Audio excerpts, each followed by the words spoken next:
Hey everybody, it's LavenderTowne, and I hope you're somewhere cozy and safe because today I'm going to be reading and illustrating My Father Punished Me When I Talked to Ghosts by Edwin Crowe. I hope you enjoy. I've been blind since birth. As I grew up, everything was described to me in such vivid detail that I didn't even realize why it was important to see, especially having no reference point to compare it to. We lived in a single-floor ranch house. That's what Father told me. In my mind, of course, I could see, although unlike how a sighted person could. I had spatial awareness. I knew where my bedroom was, where the bathroom, living room, and kitchen were. Each wall had its own texture. I don't know if that was done on purpose, or if I could feel things that others never noticed.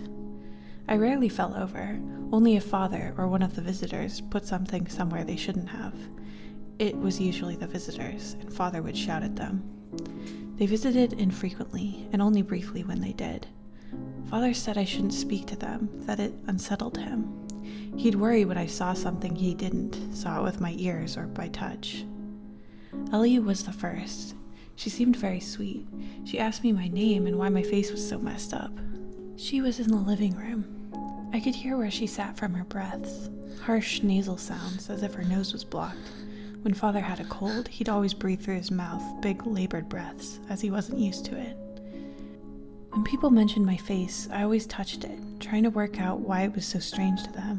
When I asked if I could touch theirs, there was always a pause. I guessed sighted people never did that. Why would they need to? When I asked Ellie if I could touch her face, she reluctantly agreed, but moments later, Father entered the room and asked me who I was speaking to. I told him nobody. He would always punish me when I spoke about them. I think it scared him. He'd take my arm and march me off. I'd be knocked off balance and disoriented, to the point where when he finally set me down, my hands would frantically search my surroundings until I knew where I was. It was usually my bedroom, though every now and then he'd leave me outside, in the middle of nowhere. That was the worst. I would be lost and scared. He told me about the road that ran in front of the house and explained that the sounds I heard were cars, that they'd kill me if they touched me.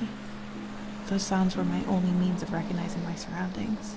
I waited until I heard one, then knew which way to run back to the house. I heard Ellie that evening. She whispered to me, saying that she was scared. I whispered back, but she didn't hear. I asked Father about Ellie. He didn't want to talk about her. I asked him why. He didn't reply. When I told him that she asked about my face, he asked me how I responded. I told him I wanted to touch hers.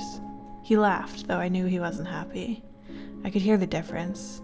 When you laugh for real, your mouth is wide open. When you pretend, your mouth is almost closed. To me, the difference is obvious. It wasn't until I was older that he explained. He said we lived in a special place, connected to the other world, that sometimes dead people slipped through, people who died in pain and wanted to reach the living. He explained that because I couldn't see, I was able to tune into that they knew I was listening when others weren't. He said I had to ignore it. Otherwise, he told me, they'd latch on and never leave me. All the dead want is to be alive again, he said. It was dangerous, and they would trick me. He said he knew how to deal with them, but he couldn't help if they became attached to me. Alex appeared to me a few years later. She told me that she was lost and didn't know where she was. I told her I wasn't allowed to speak to her. Still, she pleaded for help. I kept quiet, knowing what would happen if I said anything. Did you speak to them? Father asked. Though I was upset, I told him no. I wished I could help her. I knew what it was like to be lost, and it scared me. Alex didn't whisper to me at all. I'd ignored her and she ignored me. Father saved me and I was thankful. After Alex, I knew what I needed to do, so I did it. The spirits stopped bothering me after that, for a very long time. That was until Sarah appeared. Sarah didn't give me a chance to be quiet. I was on my own, sitting in the living room and listening to the television. "Help," she said. "I need to find a way out." I stayed silent.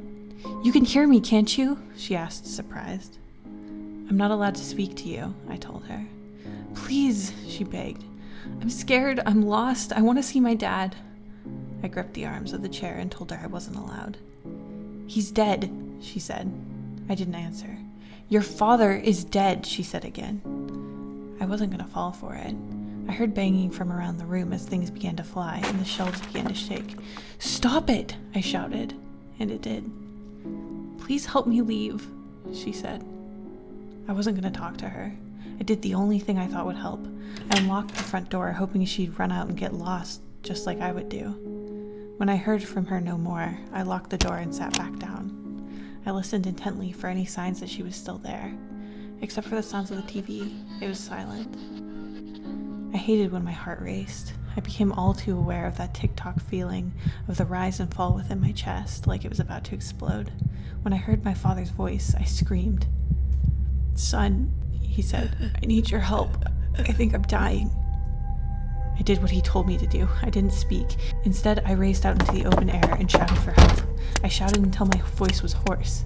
I heard the sound of cars racing along the road in front of my house. I shouted until I heard someone respond. It was a woman. "What's wrong?" they asked. I told them I think my father was dying. They asked what had happened to my face. I pleaded with them to help me, and they promised they would. I sat down on the grass and waited. Sometime later, the woman returned to me and asked if she could hold my hand. "I'm so sorry," she told me. I heard the sounds of sirens and of people rushing. I asked what was going on. The woman said she was there for me. As the noise died down, a man asked me a question. "I'm a paramedic," he said. "What happened to your face?" I told him I was fine. He asked if I was sure, and I told him that I was. He asked if I minded him touching my face, and I said it was okay. A moment later, I felt a pressure release from around my forehead, and the air felt cold against my skin. It sounded as if he was peeling an orange. I imagined that in my head and was worried he was going to expose my insides. I screamed and asked what he was doing. He told me everything was going to be okay, and the woman squeezed my hand, telling me to be brave. I didn't know what I was experiencing. I felt a tight pain within my head, like when you smash your shin against something hard, followed by something I've come to understand as brightness. It hurt so much, I began to cry. "What happened to your eyes?" the paramedic asked. I said I was blind. He asked to check them. The pain returned when he examined them. "Do you know him?" the man asked the woman who had helped me. She told him that I had been screaming for help and that she'd come to my aid, but that she had never seen me before. "How long have you had your eye injury?" he asked me. I told him I'd been blind from birth. He asked if I could see his fingers. I told him no. He asked if I could open my eyes. I said I didn't know what he meant. He asked if he could open them for me, and I didn't respond. Then I felt his fingers on my face, fingers covered in something rubbery. Suddenly, it became bright again, and I screamed. It was excruciating. He tried to calm me. The woman squeezed my hand again. I didn't know what was happening. Things I couldn't describe came to me. It was like it always was, but multiplied 100-fold and so much more real. I carried on screaming as a fuzzy form came into view. "Just breathe, okay?" the paramedic said. "Everything will be fine." "When was the last time you saw?" As my heart began to calm and my breathing slowed, I became distracted by what I was experiencing. It overwhelmed me. I wanted to cry, and I did. "How long has it been?" he asked again. "I've never seen anything before," I told him. I was told to keep an eye mask on for most of the day, only taking it off at night at first, to allow my eyes time to adjust. At the same time, I was placed in the custody of my aunt and uncle, and didn't even know it at first. They were shocked at what happened to me, and that I had never attended school. The past few years have been a roller coaster ride. The doctors say I may never have perfect vision, though what little I have is a godsend, and I'll take what I can get. I've only recently been learning how to read and write, so I apologize if my English isn't the greatest. It's the best I can do. I've been asking my aunt what happened to my father, but all she says is that he died of a heart attack. I asked what sort of man he was. She says he was her brother, and that she'll love him no matter what. My uncle doesn't want to talk about him at all. I've been using the computer a lot recently, and really enjoying the internet. I can't believe such a thing exists. After being so lonely for so long, I can talk to whomever I want, and when I want, though I'm wary of that. After all, how do I know if who I'm speaking to is alive? No one seems to share my father's concerns about that. Today I was on a forum discussing the spirit world. I was so happy to find people who I could relate to, and someone curious about my username sent me a link to an article on a true crime website. It was about my father, and mentioned me by name. They asked me who I was and if I was the same person. According to the article, my mother had gone missing soon after my birth.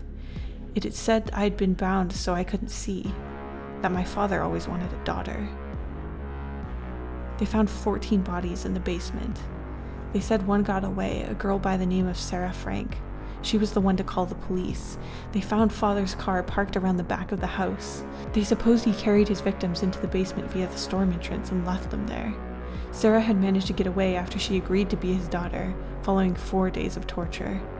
She stabbed him with a knife he'd placed on the counter to butter some toast. I didn't want to believe it, and I'm not sure I would have if it weren't for the names of the victims, 2 of which stood out: Ellie Farmer and Alex Riddle. I'd spoken to them both in the living room. To this day, I wonder if my father had been honest with me about a single thing in his life. Throughout it all, one question remains above all others. Did I speak to Ellie and Alex before or after he killed them?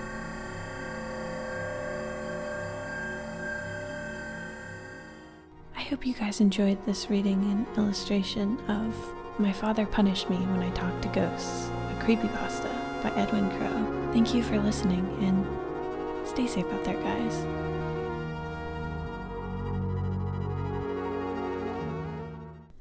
Thank you so much to my patrons, including Azariah Clausel, Frenchie Fru, Snoodles, Alcapa, Winkus Wonkus, Jacqueline, Blue, Zero Expectations, Wulu Luna, Lily Allure, Hazel Tiffia, Elizabeth Ward, The Expressive Poker Face, Morrissey Axolotl, Big McLarge Huge, Chris Strauss, Subaki, Gideona Davis, Yume Lily, John Muscat, Snow White, The Becky, Liliana Hammond, Nya Lavali, Angel File, Q Musgrove, Nicole Ludwak, Nicolette Queen, Rainwater Pearls, Ice Cream Pal, Best Kaiju, Lion, Storm Scribbles, Tom David Johansson, Ivan Rodriguez, Ilaria Louie, Nora Cornelison, Joseph Copel, Colin Lariano, Rachel Singh, Dr. Casket, You Boy ST, JG Jade, and, of course, Blah Blah Blah Blah.